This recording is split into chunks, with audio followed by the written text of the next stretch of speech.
Welcome to episode 1 of Work Faster, my series on how to do things a little bit quicker so you don't waste your time and you can actually focus on the things that matter most. Today we're going over templates, aka my template, and how I usually start my projects, and hopefully this will give you some idea of how to better organize your track so that you can work faster. Let's get started. All right, ladies and gentlemen, we are here at episode 1 of Work Faster. We are going over templates today. Templates are really important because they allow you to work faster because you don't have to worry about setting everything up every single time you make a project. You can apply this to every DAW. How I set my templates up is the following. I have multiple categories: main drums, full bass, mids, tops, effects and atmosphere that are actually low cut, so there's no conflict with the bass and any other different grouping, and then I have my vocals. So we'll start with the main drums.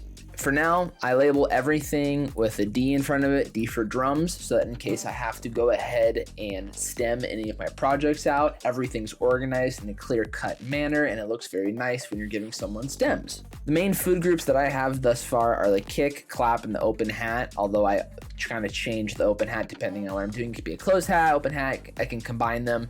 But these are my main 3 that I focus on first, that I have nice and obvious in their own different track. After that, I have my loops group, which has an automatic low cutoff so that nothing conflicts with the kick or the bass or anything else like that. And sometimes I'll even add a side chain to my loops group just to make sure that everything is nice and clear and concise. Next, we have the full bass. It's pretty simple. I have a MIDI clip that I can open up Serum or any other VST. And in the group itself, I have an LFO tool, although I've been starting to use Shaperbox a lot more, and an analyzer to tell how it's actually being shaped and everything else in between.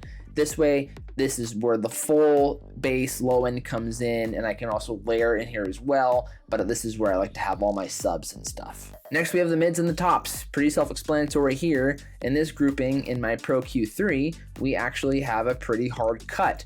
I'll always adjust this depending on the track, but what this allows me to do is that any mids or any tops or any kind of extra fill, I can go ahead and put in here, and it also won't conflict with the bass. Now we have our 2 different effects groups. We have the cut and we have the non-cut. The cut's pretty self-explanatory. In that grouping, all of the tracks will be cut with the low end being cut off, so that once again, nothing will conflict with your low end in any other track. Highly important to think about every single time you make music. Obviously, when you start making music, you don't think about mix downs or anything like that. But to get in the good practice to make sure that your kick and your bass have their own space, it's good to EQ everything as much as you can so you have nothing conflict with one another. And then I have my vocal. It has a couple of different effects on it just to make sure that I'm getting the vocal set up.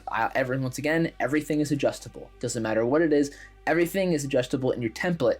However, having at least a template to start is going to speed up your process and make sure everything's organized from the get-go so you can follow that throughout the rest of your project in order for you to work faster.